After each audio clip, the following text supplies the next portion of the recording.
आचार्यगण, सहाचार्यगण, सहायक आचार्यगण, हमारे रेजिडेंट्स और प्यारे छात्र छात्राओं,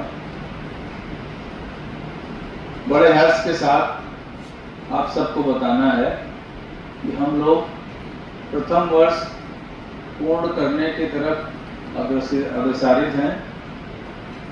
हमारा फर्स्ट ईयर जो है वो फर्स्ट ईयर का कंप्लीट होने के बाद परीक्षाओं की तैयारी में है और जल्दी ही उनकी परीक्षाएं संपन्न होंगी और वो अगले वर्ष के लिए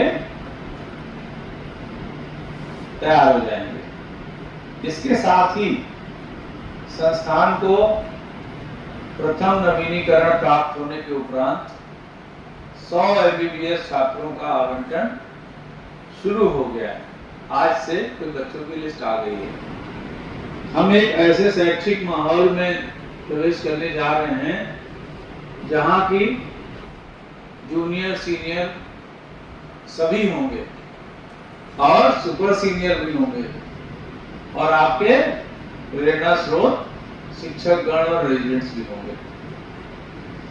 इन सब चीजों के बीच में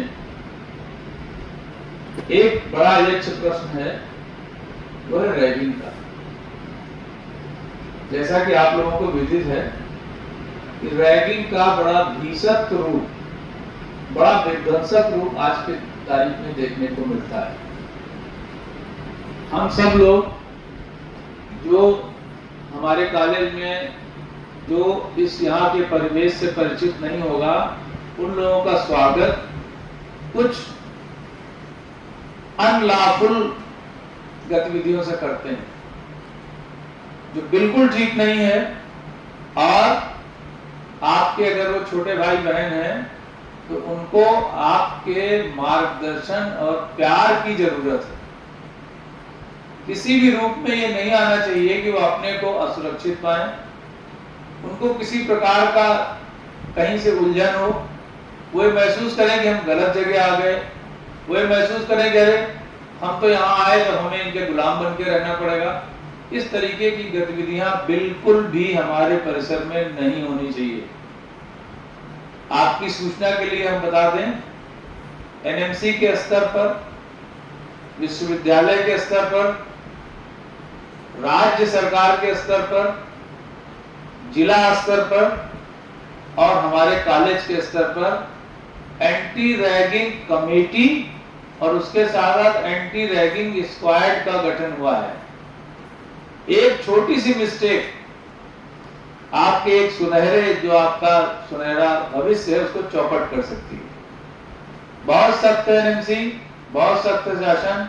आपने अगर जरा भी गलती की तो आप ये जान लीजिए कि आपकी MBBS की डिग्री खतरे में आ जाएगी। और इतना ही नहीं होगा, अब उन्होंने एक्ट में परिवर्तन कर दिया है, आपको जेल भी भेजा जा सकता है। बी केयरफुल, आप समझ लीजिए, इससे ज्यादा सीरियस कोई मैटर नहीं है।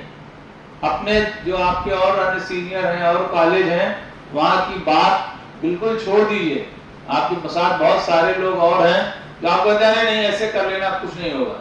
हम आपको एश्योर करते हैं कि अगर रैगिंग के संबंध में तिनका भी मिला तो मैं उसको पहाड़ बना के नीचे भेजूंगा। ध्यान रखिएगा, मेरा कैंपस रैगिंग फ्री है और फ्री रहेगा।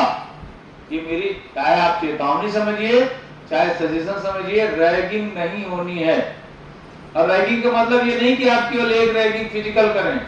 अगर आप मेंटल टॉर्चर करते हैं, आप जो IT के माध्यम से, व्हाट्सएप है, चैट है, टेलीग्राम, सो मनी, अगर इनके थ्रू भी रैगिंग के संबंधित कोई गतिविधि करते हैं या उनसे किसी भी तरीके का अनलॉफुल उनके लिए ऑर्डर पास करते हैं, तो आप अपने लिए समझ लीजिएगा कि ऐसा ऑर्डर पास होगा कि आपका कैरियर खत्म हो जाएगा। मैं बिल्कुल भी इसके फेवर में नहीं होता हूं। रैगिंग हमारे लिए बहुत बड़ा अभिशाप है और इस कॉलेज में कम से कम नहीं होना चाहिए। अब मैं चेतावनी देना चाहता हूं, कुछ 4-5 बच्चे ऐसे हैं जिन पे मेरी नजर है, उनको विशेष चेतावनी है कि उनको पाने के बाद, अभी तो मैंने छोड़ दिया है लेकिन उस समय नहीं छोड़ूंगा, क्योंकि मेरी मजबूरी होगी, मुझे भी नौकरी करनी है। तो इसलिए बिल्कुल केयरफुल रहिएगा। कोई भी ऐसा है होना नहीं चाहिए आपके द्वारा। आप उनसे जब भी मिले, एक तो आप ऐसे मिलेंगे नहीं, जब मिलेंगे तो प्रॉपर वे में मिलेंगे और केवल आप अपना उचित मार्गदर्शन देंगे। उचित मार्गदर्शन मतलब ये कि इस चीज को कैसे पढ़ लो, या हमारे टीचर्स में कौन किस चीज को अच्छा पढ़ाता है, या आपके टीचिंग आवर्स क्या हो सकते हैं, या आपको लाइब्रेरी में कैसे जाना है, या आपकी जो लोकल छोटी मोटी समस्याएं हैं, किसी कपड़े प्रेस नहीं हो रहे हैं, किसी को कहीं आपको शेविंग करानी है, आपको हेयर कटिंग करानी है, उसमें गाइड करिए। लेकिन ये नहीं होना चाहिए कि आप उनसे बेकार की बातें करें। ठीक है, इस बात का ध्यान रखिएगा। मैं केवल इसीलिए यहाँ पे आया हूँ, और किसी भी तरीके की क्रूरता, किसी भी तरीके का मानसिक तनाव अगर नए बच्चों को मिला तो ठीक नहीं। हम बहुत जल्दी, हमारे यहाँ नर्सिंग कॉलेज भी शुरू होने वाला है, पैरामेडिकल भी शुरू होने वाला है। अगर आप माहौल को अच्छा रखेंगे तो यू विल एंजॉय। और ऐसा नहीं है, ये आप जान लीजिए कि जो आपका जूनियर है वो आपके काम भी बहुत आता है। आपको कोई चीज नहीं आ रही है, आप बार बार भूल जा रहे हैं।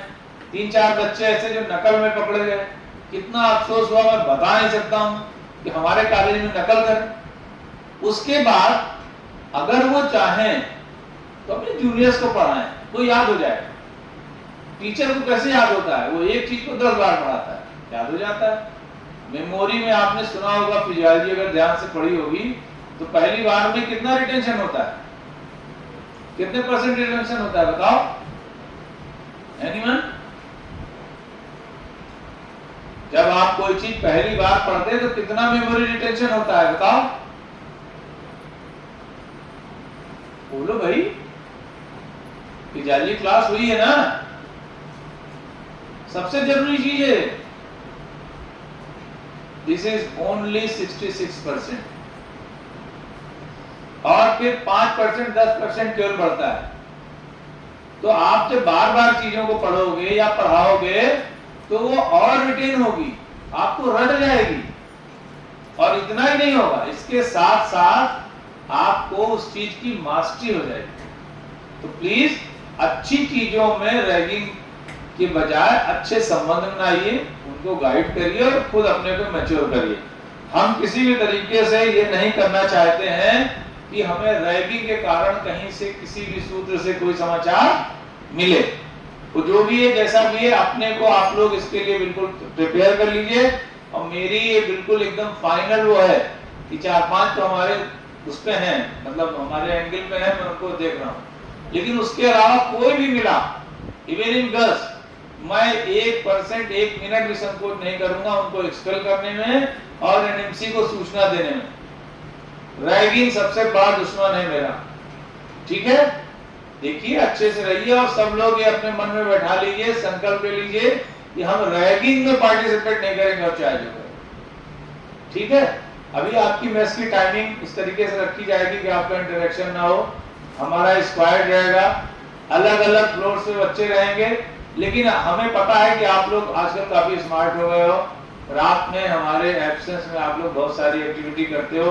अभी मैं नहीं बोलता कि सेम बैच, लेकिन उस समय अगर कुछ हुआ तो बी प्रिपेयर्ड। मैं बिल्कुल भी किसी भी तरीके से किसी की सुनने नहीं जा रहा हूं, इसलिए बिल्कुल पक्के तौर पे वो कर लीजिए कि रैगिंग नाम का कोई शब्द मेरे सामने किसी के लिए ना आए, इसी में भलाई। ठीक है।